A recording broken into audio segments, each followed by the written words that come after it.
Hi everyone. I was given another unique challenge. So we're gonna walk through my points of views straight from the heart so that we can look at things and see exactly how things are going. All right. I hope you agree. But if you don't, just apply things to you as you see best and fit for you and yours. And let's move forward in a positive way. All right. If you see something negative, then do better than what was negative. Don't just look at what was negative and get caught up in that riff. Okay. So again, let's do better. All right. So the question was, what do I think the problem is today with families? For the most part, I think I'm going to break things down in about 3 different segments. All right? So bear with me. You ready to take this walk? First thing I'm going to talk on is the cell phone. Oh, Lord. I'm by myself right now. But yet, I saw a whole lot of, he didn't have to go there. Well, the problem is what the problem is. The cell phone. All right. Now, back in my day, and probably even way further than that, families prayed together. They didn't avoid each other and pay each other no attention. You know, you went out to eat, a family, again, prayed over their food in the middle of a restaurant without feeling like, oh my God, they're watching me. This is kind of embarrassing. Or if they didn't go to the restaurant, you prayed holding hands around the table. Holding hands, not your phone. You had conversations, not with the phone, but with each other. Are you getting the point? I watch people all the time. You're walking down the street, your eyes is on your phone, your kid is running around doing whatever in the world they want, and then we got to get your attention to be like, that is your child, right? You might want to pay attention. And if the kid is crying, they're not crying for you. They don't care whether you're there or not. What they're crying for is what's in your hand. Mom, Dad, give me the phone. Why? What are they really crying for? Coco Melon, Baby Shark, Bluey. Again, not mommy, not daddy. Something is wrong with this. We're losing our children. We're losing our families. We're losing ourselves. Some of us got up to 3 of these things. 1 for work, 1 personal, and shame, 1 extracurricular. Because you know you really shouldn't be having it, and you don't want nobody else to know you have it. Let's do better. Okay? So, if you don't think that we're also losing our minds, take that phone from your child and see how they react. Let's see if they say, Mom, Dad, I love you so much for caring so much to now restrict me from having this phone in my possession. You lose your child faster than you had them. So, if we work on rule 1 and fix these cell phone problems with the family, I think things will turn a little bit better faster than you think it would turn a little bit better. Second point, know God. Look at life in itself. Growing up, we used to go to school, and before anything start, everybody had to stand up, say the Pledge of Allegiance, and pray to God. Now, you just go to school and hope they're not shooting each other or God knows what, because they already removed God. So who really cares? right? You go to some of these church, they don't even want you to say the name God. You could say the man upstairs, and you could use all these other puns, but you say God, you got to get out, or you're going to get voted out.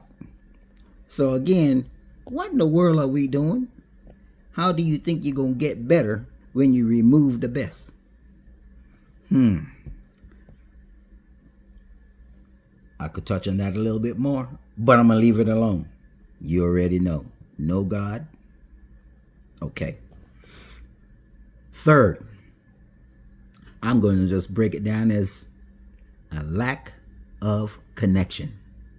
Should I say that again? A lack of connection. Why in the world will I go there? Well, first of all, if everybody's attention is in the phone and have no care about the other person, I ain't say you don't love your family member. You love them. You'll love for them to leave you alone so you could get back to your phone. Okay, let's be a little bit real, okay?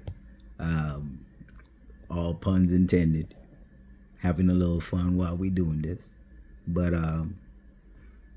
our focus isn't where it should be, all right? Let me give you a few examples and breakdowns of why I'm going to utilize a lack of connection.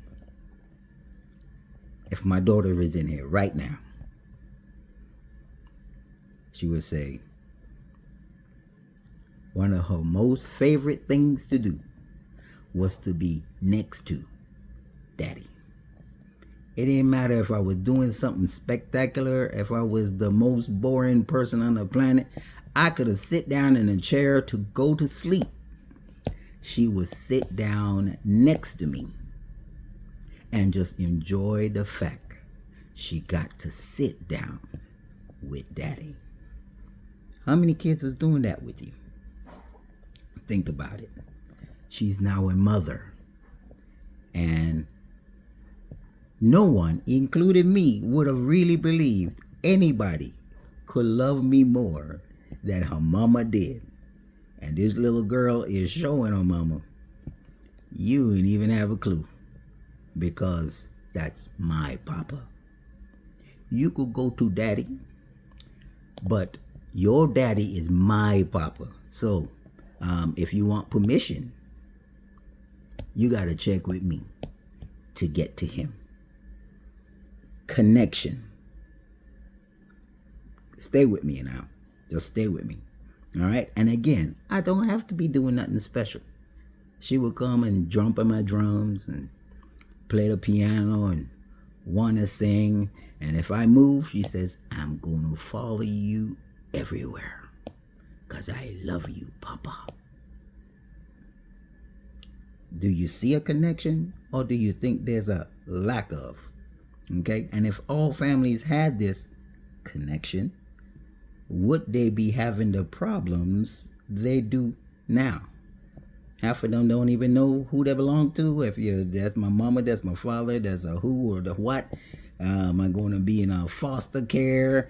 Parents are just having babies to have babies to make money, or to hope somebody's going to give them money, not to take care of the child. All right? More things. One day I got up and I said, hey, son, let's play some basketball.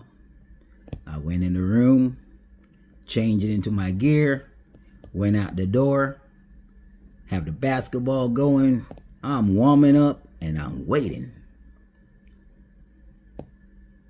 Where's my son at? I call for him. He says, hey, Dad, what you want to be? I said, what you mean what I want to be? Yeah, what team on the Wii? On the who? Boy, get your behind up, put your shoes on, and get outside. We are playing basketball. We ain't faking basketball. I'm not playing with my thumbs. I want to dribble the ball. I want to sweat. I want to run around, and I want to enjoy quality time with you on the court. Oh, we doing those things with ours? Or you sending somebody else to do those things with your child? I'll give you something else. My girls were real good at cheerleading. And they made it all the way to the national cheerleading competition. Guess who sang the national anthem for them in front of all those people? For my babies, you better believe it, this one singing the national anthem for my girls to go kick butt in their competition. Now, just in case you're asking, like, how in the world that happened? It was an accident at first because the person that was supposed to be there didn't make it there. And the person now running things, because they need to get started, is in a panic mode and kind of reaches out to the entire audience. Now, when you're a super parent, super dad, believe it or not, I think it's crazy, but you can't tell them that. Dad wasn't super dad. You know what? That's how I ended up singing the national anthem while they cheered like I don't know what, up there to say, that's my dad singing for all of us. Again, do you have that connection with yours? Do they believe in you that much? Talking about believing in you that much, one of them is actually watching me right now, smiling her face off. That's my dad doing his thing. Once again, I won't put her on here because she's kind of shy, but that's my baby. I call her Sweet Angel. My sweet angel. So those that knows my sweet angel knows exactly who I'm talking about. Shh, don't tell anybody else. She's shy. Okay, back to the subject. Let me tell you what else. I give another example. My kids, and even my ex-wife, would bring me just about anybody off the planet and dare them to challenge their old super dad. Did I want to do that? Absolutely not. I want to go sit my behind down after a hard day's work. Not race all your track meet stars at your school and a #1 quarterback from your high school or whatever else, but they're going to bring them to challenge the old man and then bet money on top of that. Let's all get outside so we can show you how my dad is going to kick all y'all's butts. Then guess what I had to do? Get outside and kick all those people's butts so that my girls and my ex did not look like liars. Do you have that connection? Let's take it a little bit further. Right now, unfortunately, as I've spoken before, I do no longer have my mom. And when you walk into my house, as you look right, there's a mural set up just for her in honor. And from the time I put it, I've had all the trouble in the world ever even considering taking it down. Me and the Lord has gone back and forth because, like, you took my love, but I took a piece of her back. So I got her picture, I got flowers, I got everything set up right there with my own personal note so that she know every day I love her and I miss her. You see this? There's an extra right here. I'm going to talk about that real quick. This one is for my sister. Unfortunately, not too long ago, my sister went to join our mother, and she made over 20,000 of these that she wanted distributed out throughout everybody on the planet. Yes, there's way more than 20,000 people. But instead of crying about having cancer, She dedicated herself to doing something to reaching others and showing her love. So I wear these every day in honor of them. And this one, purple, yellow, and white. My mom's favorite color is purple. My favorite color is yellow. And white is purity of love. So our love is now wrapped together every day, and I get to carry her and represent her and let her know while she's up there cheering. I know she's doing the jig right about now. That's my baby. That's my baby. And she always did her little dance. Those that know her knows exactly how she do her dance. And she's doing it right now. And I know it's probably the funniest thing in heaven when they're going, she coming to me next, ain't she? Yes, she is. I'm going to tell you from down here, all you angels, she's going to dance all of you all down to the ground so that y'all could see what she used to do to her baby boy. So again, bringing everything together, I want you to think about, what are you doing for your family? Are you actually paying attention? Are you actually devoting time? And if you're not, correct it. If they're not, help them correct it. All right? I'll give one last little piece. In one of my shorts, we talked about family devotion. Family devotion. Think about that. Building connection with your family. All right? We did that every Friday evening. All right? And as they grew, they loved it more than I providing that family devotion to them. Saturdays, we would get up, go to a park, ride bikes, whatever we need, go to the beach, just have family time. Again, what's wrong with families today is cell phones. God is missing, and lack of connection. See you in the next round.